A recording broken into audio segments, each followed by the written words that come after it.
Okay, let's get started. Welcome. How great leaders communicate. This is one of the number one things that I see that get in the way of productivity, building trust, closing more business, developing an engaged team, empowering your people to keep them motivated and accountable, especially if they're remote. So what you'll find today is I'm actually going to be sharing less slides with you today and actually more of giving you from my heart where the language is coming from so you can become a great leader without having to constantly worry about talk tracks.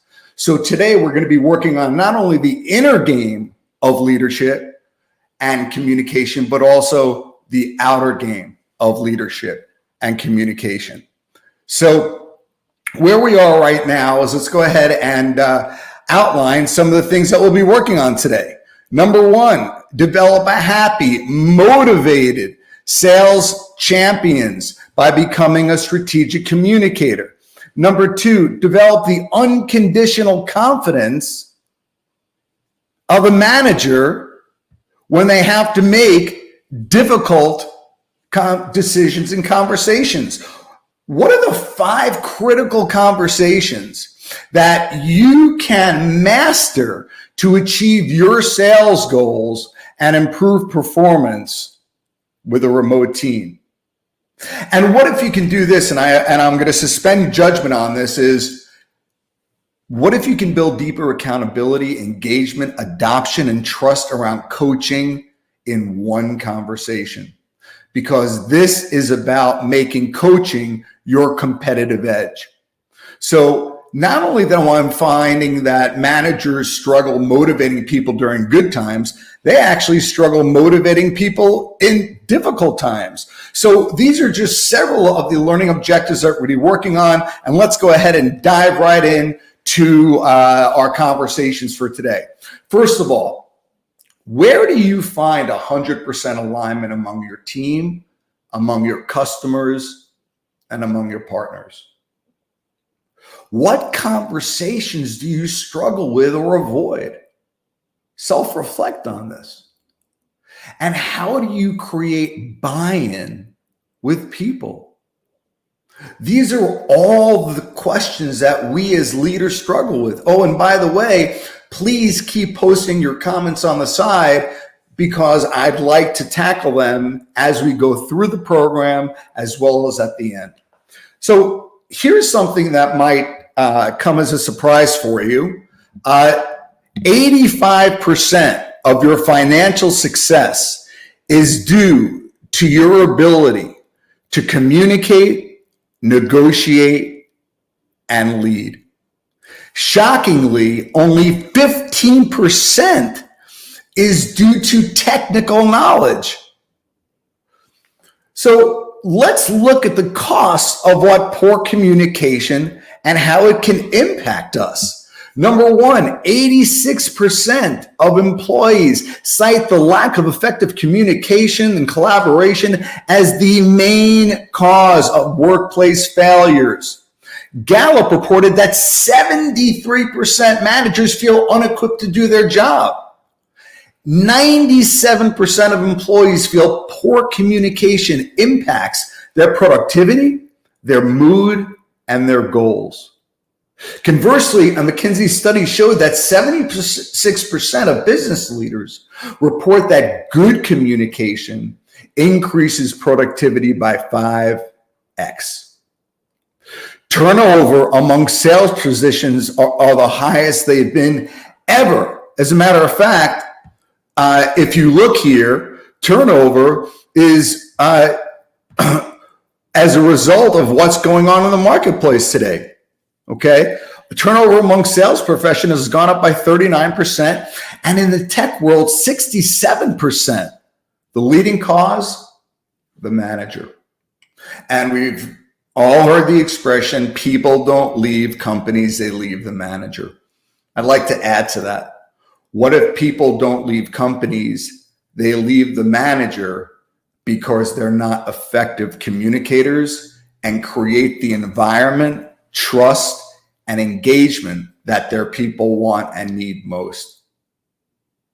And finally, The final report is 92% report their manager is the main reason for staying or leaving based on how they feel. Now, what is the conduit to how we make people feel? Our communication. So before we move into this, I think we need to take a minute and just even the playing field here. What is the definition of coaching? Without giving you a long academic definition, the definition of coaching is the art and language of creating new possibilities. When people are coming to you, it's always about them. When you go to them, you have an agenda. So when people are coming to you and they're sharing a challenge or a problem, great leaders lead with questions, not answers, to create new possibilities. Now let's take a look at this. The universal of enrollment. How leaders create alignment, buy-in, trust, engagement, reset relationships. The same definition. The art and language of creating new possibilities. So what conversations do you struggle with? I actually took a moment here, and over the years, I would take snapshots of the flip charts when we would do exercises with the leadership teams. And some of the exercises would include where are your biggest challenges? What would you like to work on? Where do you struggle most? And I know it might be difficult for you to read these because I have about 8 different flip charts here. But what I've done is I've highlighted in the next slide here what exactly we'll be working on. So if I could just point some things out here, look at what some of these leaders said. Trust, poor execution, bad attitude, perspective, accountability. How do you motivate people, especially in difficult times? How do you build or rebuild trust?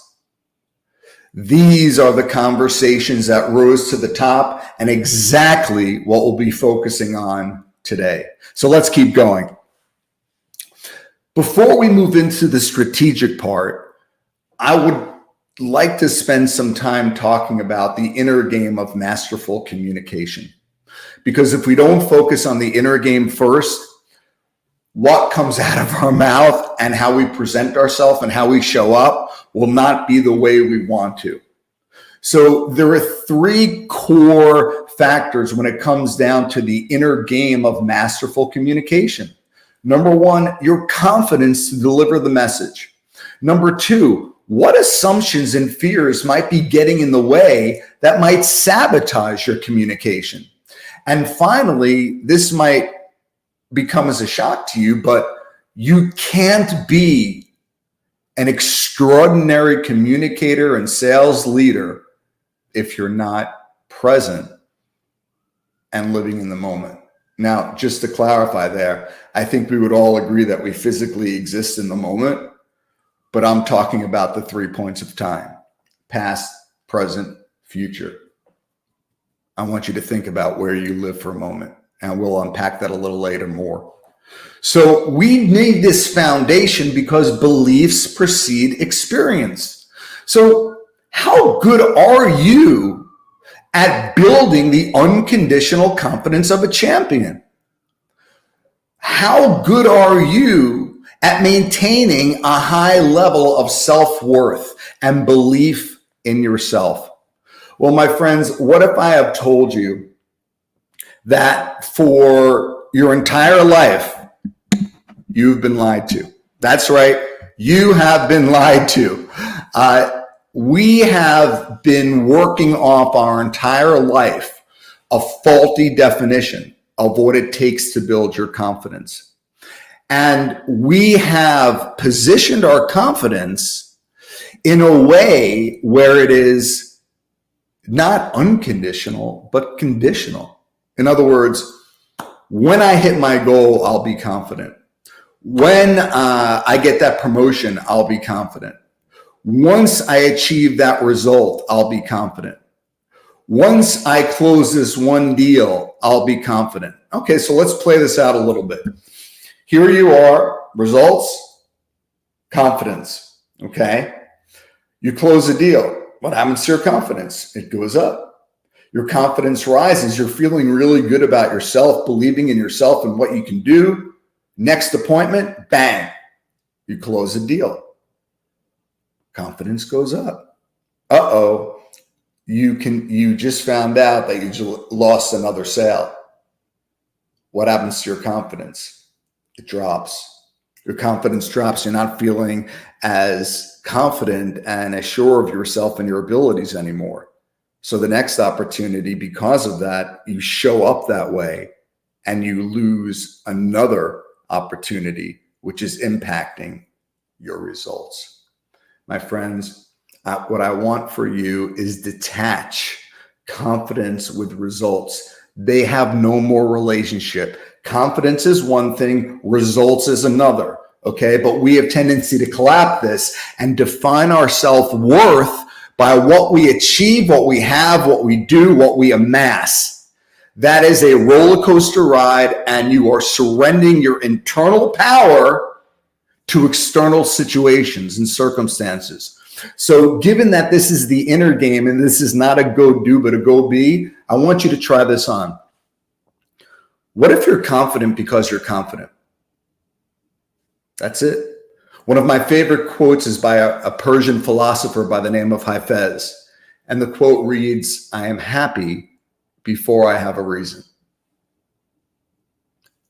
That insinuates choice rather than allowing external situations to dictate your internal condition. So what if the new definition of confidence is, I am confident because I'm confident?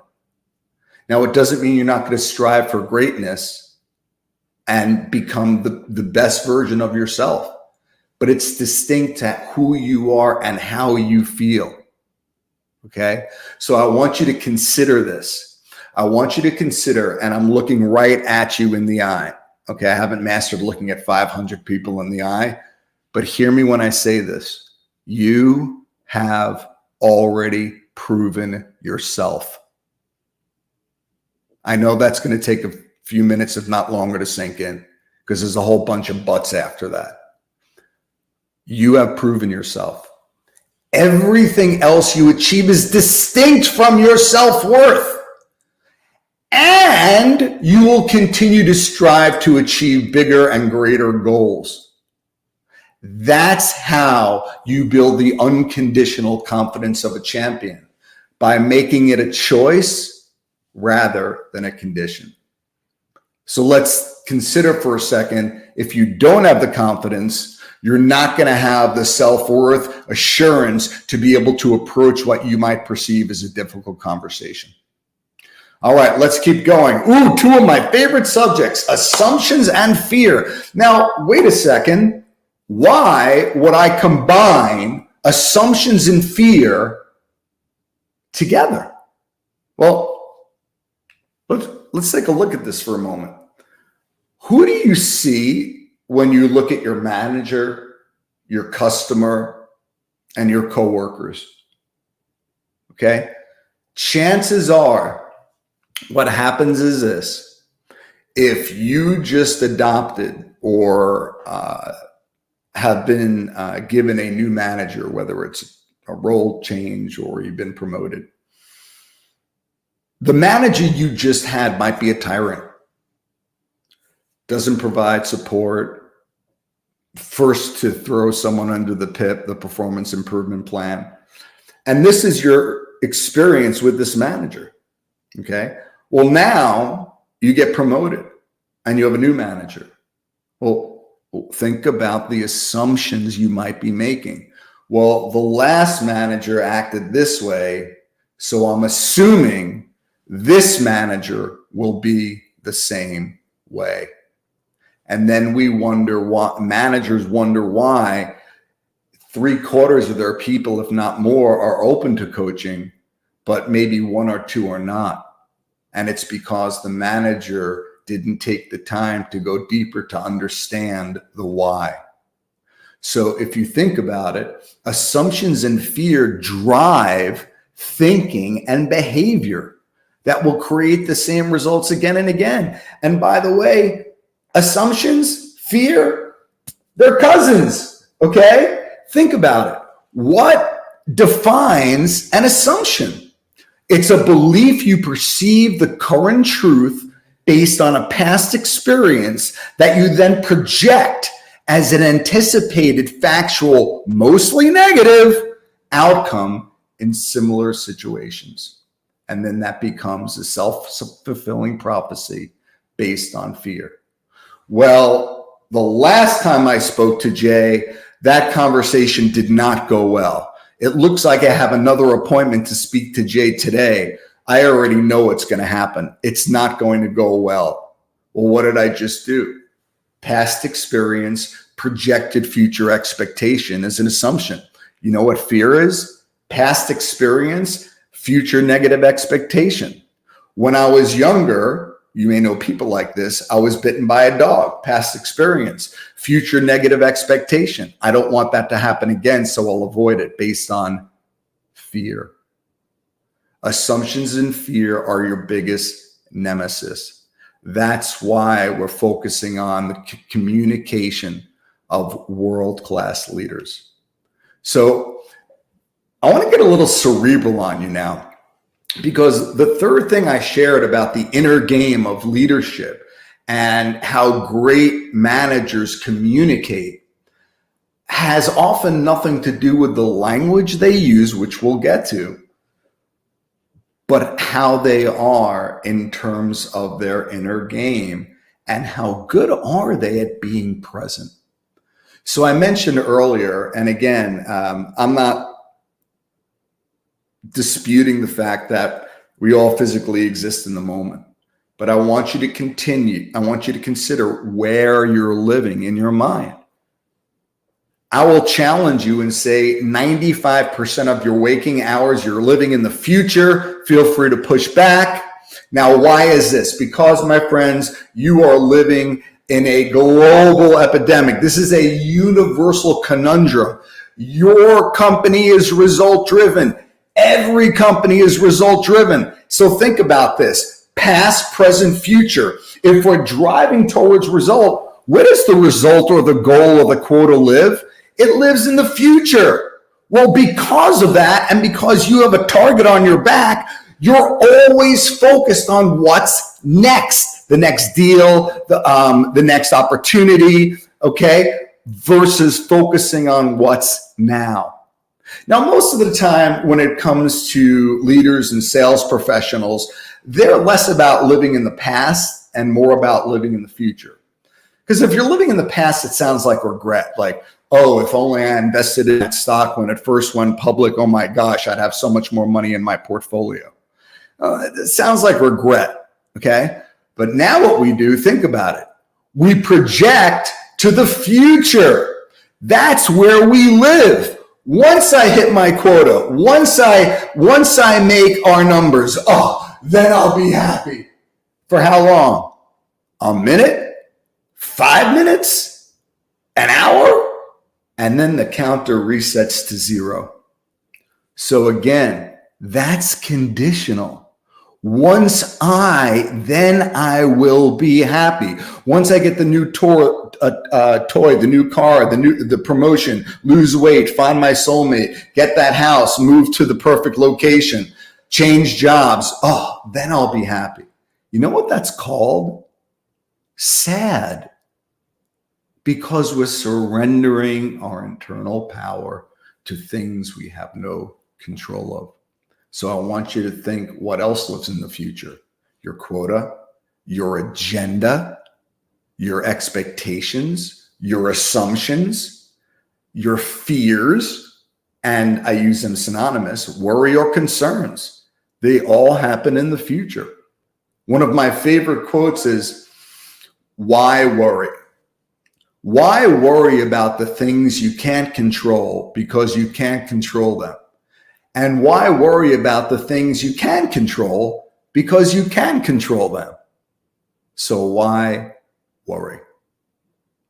Now, looking at this chart, what is missing? Of course, the present, the now.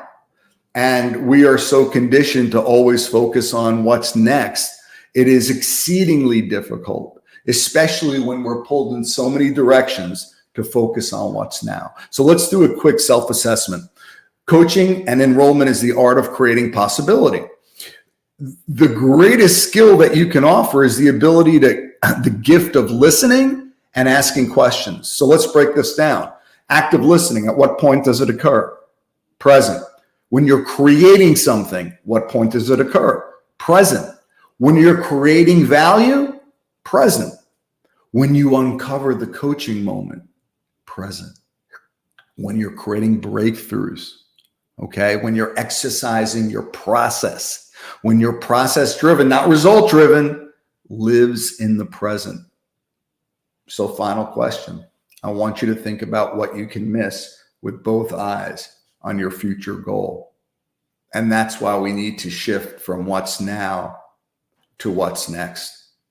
And I'll share with you a really quick story that happened. My oldest is 24. Oh my gosh. And my twins, they're out of the house. They're on their own. They're 10 years old. Are you guys listening and paying attention? No, they're sophomores in college. And I remember, talking to my son, and we have these very philosophical conversations.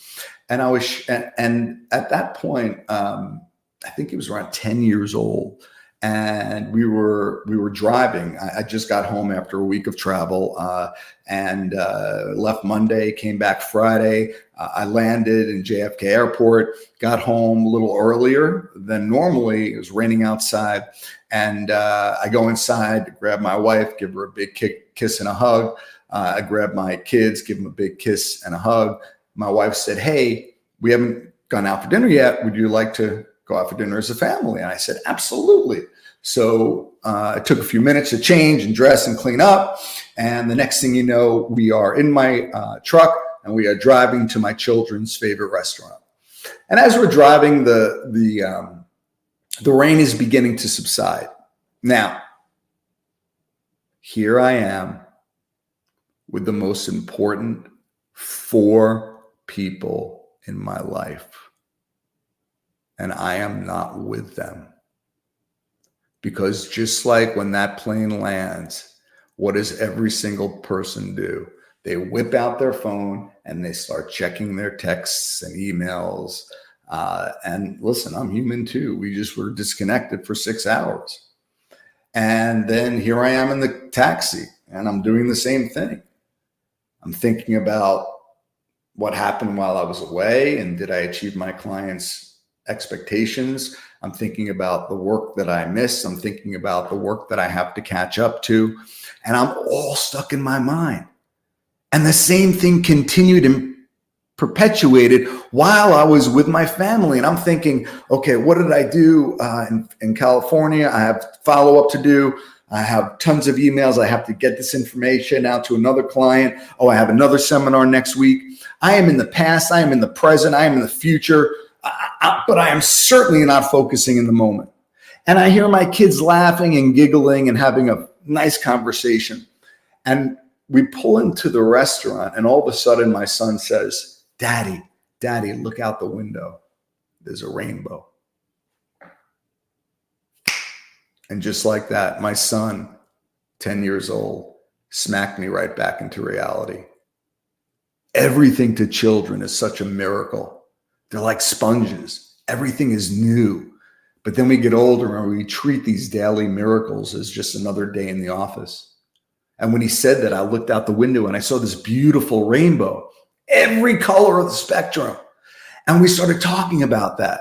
And then we moved into a silly conversation about, so guys, where do you think the rainbow starts and where do you think it ends? And, and by the way, do you think there's a leprechaun at the end of the rainbow with a pot of gold? And of course, my younger daughter, who's the little leader of the pack, says, Daddy, why are you saying a leprechaun is at the end of the rainbow? And by the way, the leprechaun may not be green. It might be a different color. It could be red, blue, brown, hazel. Oh, and by the way, maybe the leprechaun isn't a man. Maybe it's a woman. And maybe there's not a pot of gold, but a pot of kisses. I was fully present and engaged with my family. And that's what I want for you. Being present is not easy, but I don't want for you to turn around and live in regret. And this is something we need, not only for a life lesson, but to be fully present and engaged with the people we're talking about. So keep in mind there's a duality here. Of course, we're mindful of the future. There are your goals. They're not going anywhere. But then bring yourself back into the moment, because that's where life happens. So now that we talked about the inner game, we're going to move into more the strategic communication and strategies of great leaders, and maybe take a minute or so why communication fails. So here's the typical model of communication I see with leaders or salespeople. Someone approaches them, okay?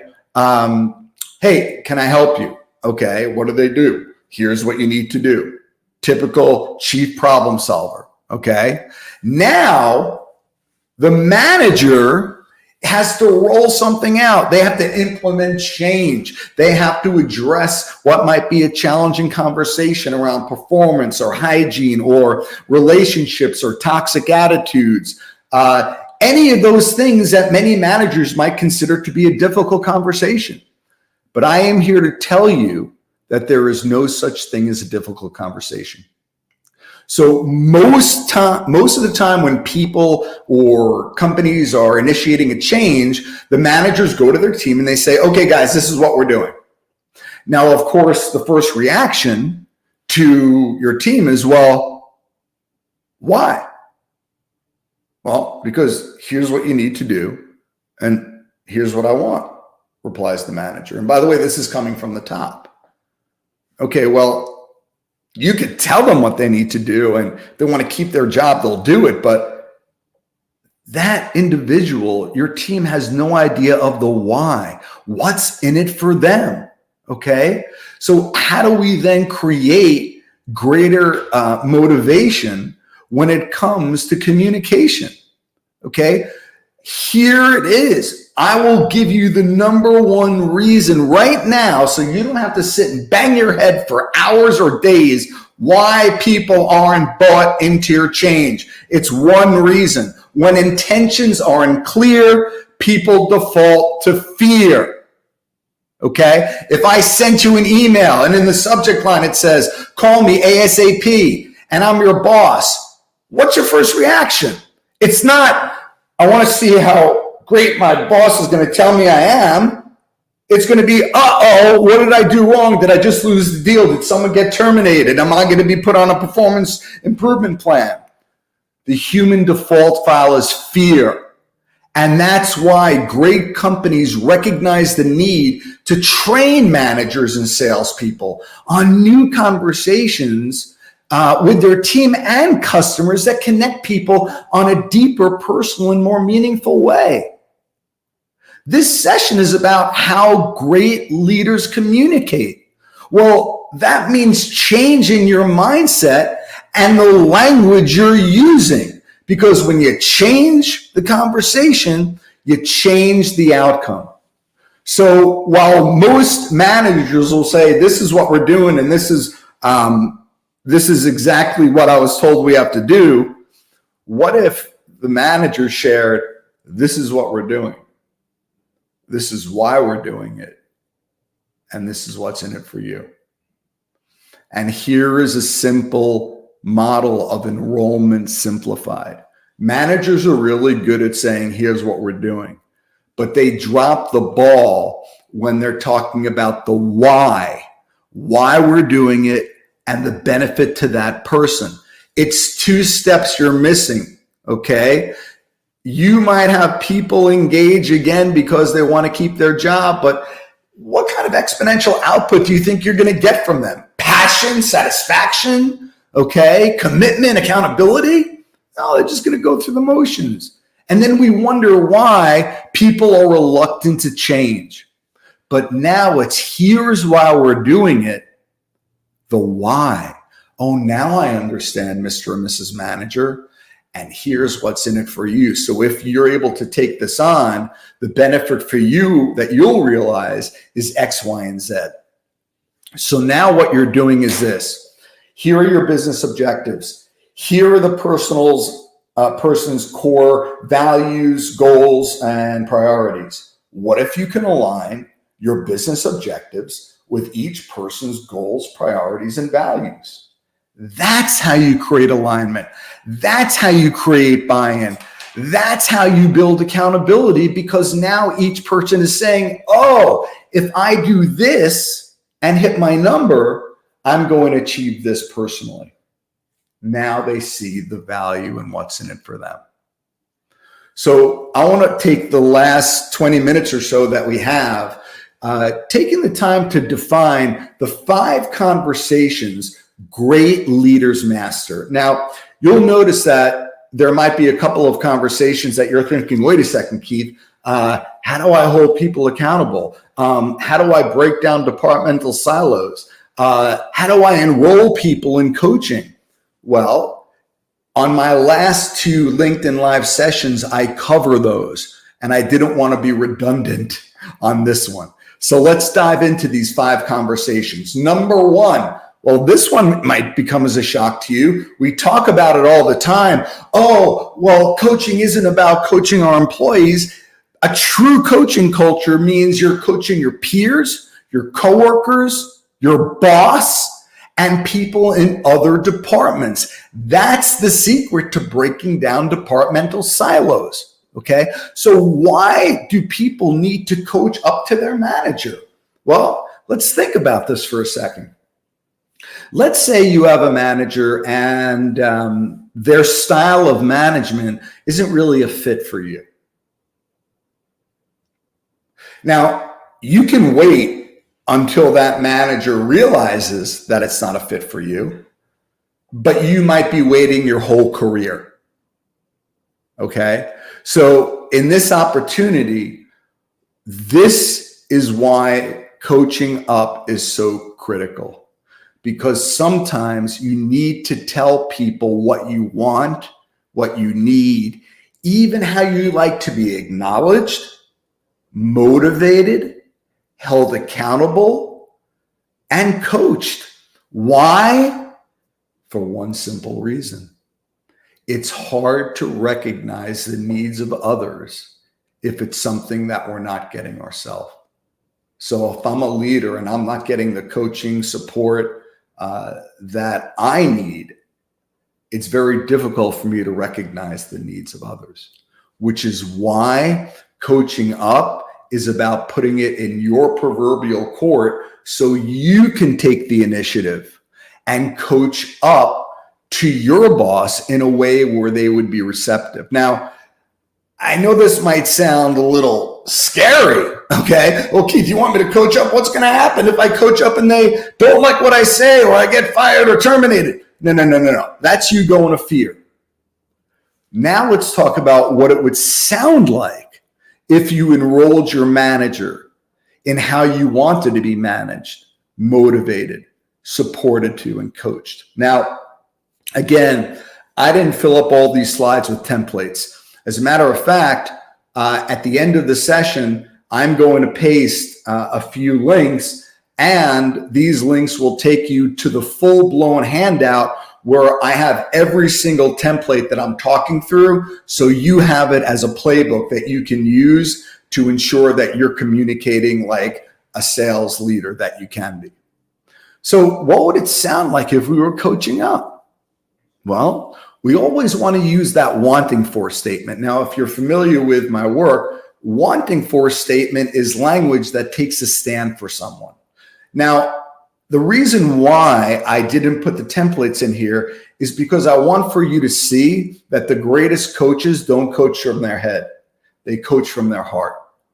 So when I ask an employee or a manager, if you were to coach up to your manager, what would it sound like? And they would say, Keith, I don't know. And they're all stuck in their head. I'll say, wait a second, time out. What does your heart say?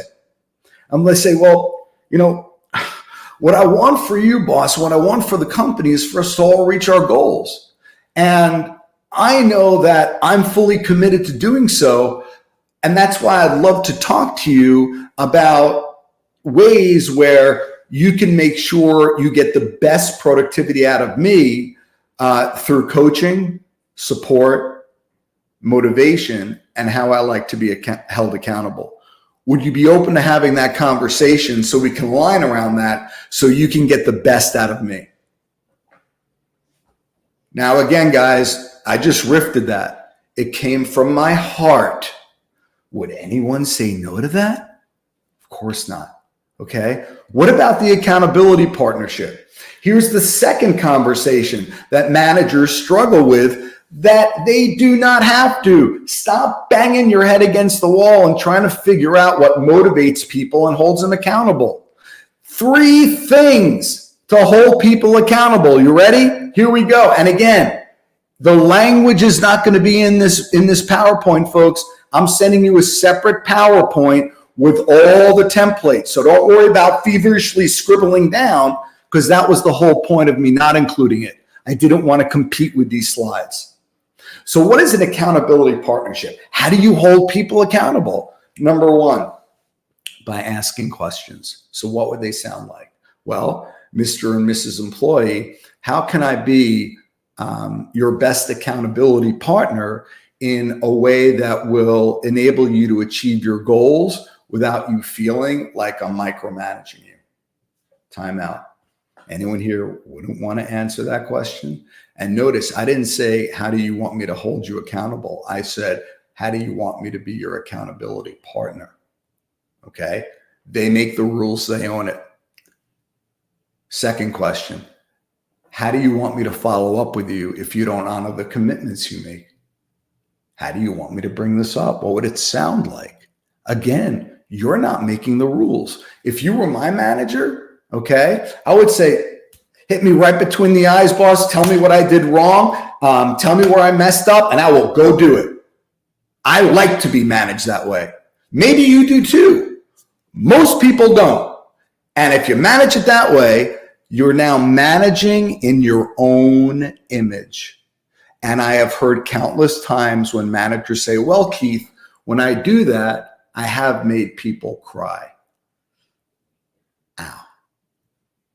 So, second question is, again, how do you want me to follow up? Let them set the rules and how to bring it up.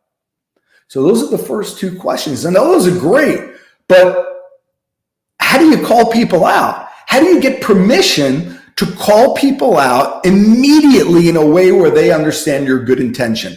Well, what if you create a partnership? So you have question 1, you have question 2, question 3. Hey, how about we create an accountability partnership? Basically, what this means is if either of us fall back in old toxic ways that are going to get in the way of us achieving our goal or building our personal brand, we both have the opportunity to call each other out because we know that both of us are coming from good intentions. Are you open to having that and building that partnership? You brought everything home now. So now managers don't have to live in fear and worry about, oh my God, this is going to be a tough conversation, or, I hate conflict. You've set an agreement. You now can call out your people like that without worrying about collateral damage because they know your intention and it is reciprocated to support you as well. All right, here we go. Number 3, eliminating company silos, but also rebuilding trust on or first impressions. Well, this one I wanted to put in here as a template because it was so short. I want you to consider leveraging this in a situation where a conversation may not have gone as well as you want, or just like most organizations, they have company silos. And marketing has to play nice with sales, and sales has to play nice with sales engineering, and sales engineering has to play good with ops, and ops has to play good with finance. Otherwise, everyone's siloed and focusing on their own agenda. So how can you reset and rebuild a relationship? So here's a template you can use. Approach the person, and here's really strong language. Remember, leadership is a language. It's precise. You know, Jim, I was reflecting on our last conversation, and I think I owe you an apology. I know we didn't see eye to eye and to achieve the outcome that you were looking for. And that's why I wanted to apologize if I did anything that may have upset you or hurt our relationship. And that's why I can really use your help. I'm hoping we could hit the reset button on our relationship or conversation and design it in a way that's mutually beneficial so you can hit your goals without the stress, and I can support you the way you want me to. Guys, think about it. What if you use this with someone that you might need to build or rebuild trust? Now, what if you use this if you went to someone else where there might be a disconnect or some rift in another department? Remember, when sales goes to marketing, they're going with their agenda. You have your agenda, but so does marketing. And that's why we have silos, because we crash and we don't respect other people's point of view. But notice this language here. I was reflecting back on our conversation. That's great language. I owe you an apology. You're going to grab people's attention like that. And I can really use your help. That is strong language. Think about the last time you asked someone for help and they said no. And finally, hoping to hit the reset button. You can do that in every conversation, because hitting the reset button means you get to start over. And then you get to share the benefit, which is so we can all hit goals without the stress. So this is something that helps rebuild trust, break down company silos. And the really cool thing about it is, I'm sure you've heard the expression, you never have a chance to make a second impression. I disagree. You always have a second chance to make a first impression, because look at this template. If it didn't go right the first time, you can always go back to reset it. Okay, here we go. Number 4, when you're managed being remotely, whether you have a hybrid team, whether you have a fully remote team, whether you have a team that's in the office all the time. Most companies don't train managers how to recognize and feel comfortable facilitating personal conversations, especially ones that you may feel are outside of the realm of compliance, comfort, or their career. Wait, is this HR compliant for me to have a personal conversation with my people? Yes, it is. If you're still managing and selling the way you did pre-pandemic, the way you are now, you're already set up for failure, okay? The rules have changed. The dominant strategy for sales and leadership is care, not metrics and hitting your goal. That's the byproduct. So take a look at this manager on the top and look at all of his people on the bottom during a video conference. Do they look happy? Do they look engaged? But yet the manager is not going to say anything to these people? Well, what if instead of ignoring it, the manager realizes, you want to know what? I'm going through something. Everyone's going through something. And that includes our customers as well. So what kind of conversation can I create that would be more personalized to demonstrate care and to foster a deeper personal connection? Well, you're not going to do it talking about your products and service. You're going to do it talking about them. We have never had an opportunity like this before to have this level of exposure into people's homes and lives than we did now. We need to leverage that. Okay. So, for example, if you're looking at someone like this gentleman in the bottom left-hand corner, second in, you can't even see the guy. He has just mounds of papers and books around him. Probably hasn't changed the same shirt, wearing it for the last week or two. You're going to tell me as a leader, you're just going to look at that person and say, hey, have a great day? This is your opportunity to start having a deeper conversation, which could sound like, hey, you know what? This has been a really tough year for a lot of people. And I know I've gone through a lot of things as well. I was hoping we could have more of a personal discussion because I could use some help around how I'm managing my day and my time to create a better life balance. And I was hoping we could have that dialogue where hopefully I can help you as well. Would you be open to that? There's the enrollment. There's how great leaders communicate. So what's going to follow then? You're going to coach them. You're going to start asking questions. And I'm just going to share a few of them for you. And again, I'm going to send you the template. Number one, what's working for you? What's not working for you? How are you turning off work at the end of the day so you can be present with your family? After all, your office might be here and your kitchen might be there. Okay? How do you turn work off to be present? How are you honoring your self-care regimen? It's probably one of the things that people have dropped the most since the pandemic. And I can tell you now, when I coach people on time management and I ask them, do you have a self-care regimen or a healthy morning ritual in your calendar? 99% of the people say no. Well, if you don't have the appointment, you don't have the commitment. And more than ever, we need to take care of ourselves better now than we ever have before. Okay. What other questions can you ask? How do you stay connected to your family and at the same time remain productive at work? How often would you like to connect with me so that you feel engaged and not isolated? These are the questions we've never asked our people, but these are the ones that create breakthroughs and build the relationships you want. Again, think about the statistics I shared earlier. There's a reason why there's an exodus of people leaving companies. Okay, so here we are, number 5. Doing great with time, everyone. Thank you. And again, you'll be getting all these templates. This isn't about asking questions about how to uncover motivation. Okay. This conversation is about after you've uncovered their motivation, how do you motivate them, not just during good times, because that's easy, but during challenging times. That's when managers struggle the most. Okay. So motivation, how do you empower people? What does empower mean? What's the definition of empowerment? To give strength or power to someone. It doesn't mean you do their job. So how do you motivate people? You align their business goals with their personal goals, values, and priorities.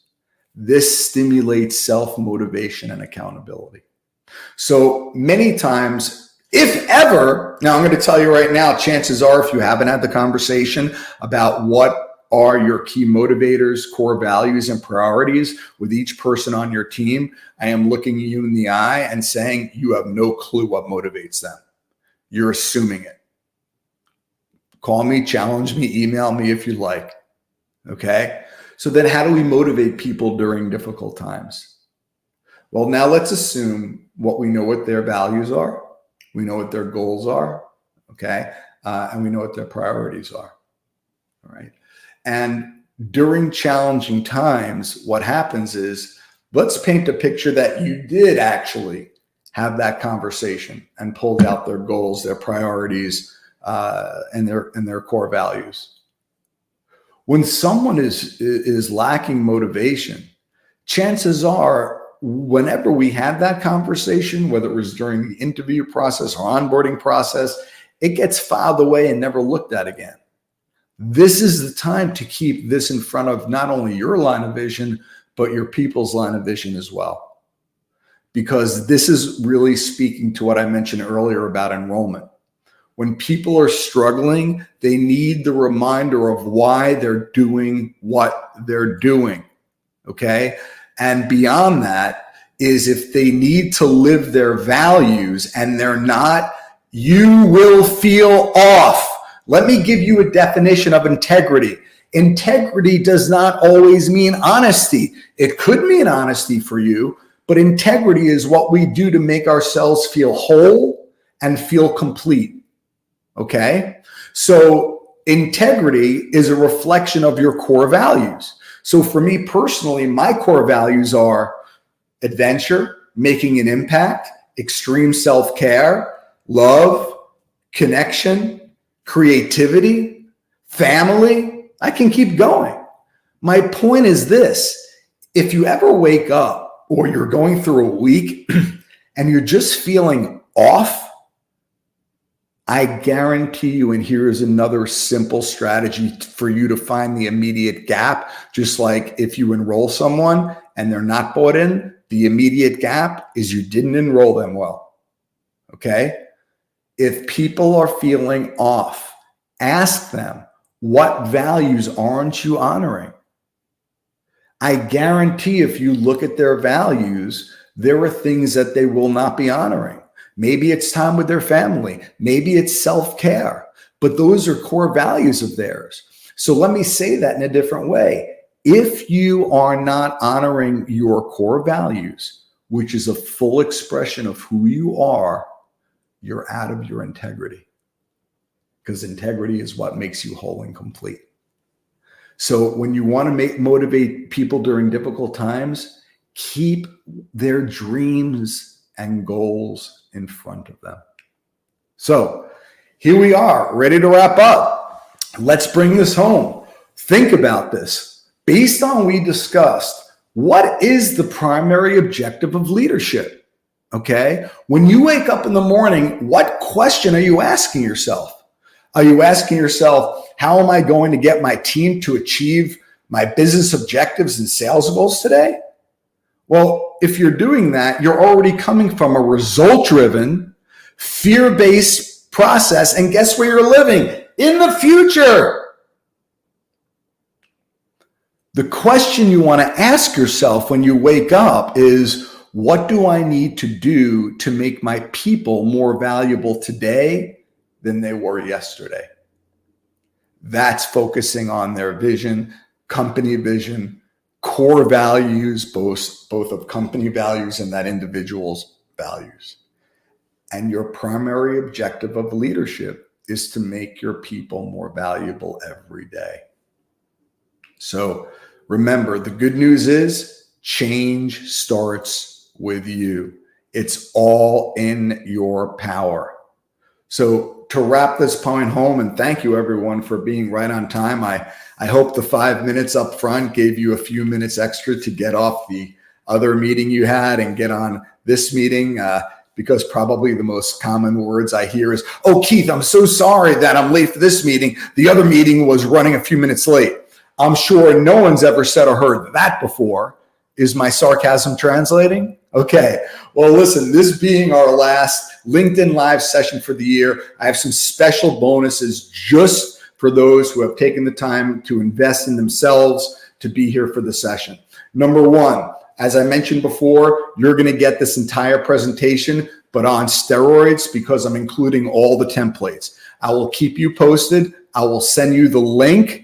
It will be on this thread. So come back to this recorded session. The link will be on the thread, okay? That's number one. Number two, I also have some bonuses I'd like to share with you. Number one, if this is something you feel that could benefit not only you, but your team or your company, because it's the end of the year and the holiday season and many companies are still struggling, I am sharing and providing a free 1-hour sales and leadership event, Q&A, where we focus on your timely issues and goals so that at the end of that hour, your people are inspired, motivated, actually have tools to execute and are begging for more. So it'd be my pleasure to put that together for you. Just email me at keithr@keithrosen.com. Couple of other benefits. Number two, I am offering everyone my free course. I am offering everyone here my free course, Transformational Leadership, which is on Udemy, okay? Depending on a few other things, I might even be able to get you my free LinkedIn course, which is how to build a thriving culture. So wrapping up here, remember, let's connect on LinkedIn. Let's connect on Twitter. I'm always posting new content. You're going to have a ton of resources being sent to you. Again, the link will be on this recording, as well as I will post it so that you have it. If you didn't get it, feel free to send me an email. And take advantage of my books on Amazon. Right now, I think they're all like 50% off. Still the number 1 to 10 sales leadership coaching books for the last 10 years. I hope you read that, or if not, heard it. And I guess I have a final question for you. There were 3 rabbits sitting on a log. How many rabbits decide to jump off? 1. 0. Because there's a difference between deciding and doing. We can all decide that this is exactly what we need to master to communicate like the elite leader that we know we can. But then we can end this call and go right back to being result-driven, chief problem solver that we're so used to. If you've been managing for such a long time, or if not, and you're right-handed, I'm tying your right hand behind your back and forcing you to write lefty. Give it time. Keep the frameworks in front of you. Heck, send your employees what you're learning. It just builds even more trust. So to end this session, I hope that this gave you the tools and the resources to change the conversation so you're getting the results you want. And as you can see, that's why there's no such thing as a difficult conversation. Because when you change the way you communicate, you change the way people hear you and how they feel. And what determines how people feel? How you communicate with them. So I look forward to hearing about your successes and wins. Please, again, feel free to contact me, LinkedIn, Twitter. Any questions on my books, free courses, and handbook you're going to get from this session. And I wish you the happiest and healthiest, peaceful, meaningful holiday season and a wonderful new year. Remember, I'm always here in your corner to support you. If you need anything now or for the new year, please feel free to reach out to me. Until then, keep on coaching, and I wish you all extreme success. Take care.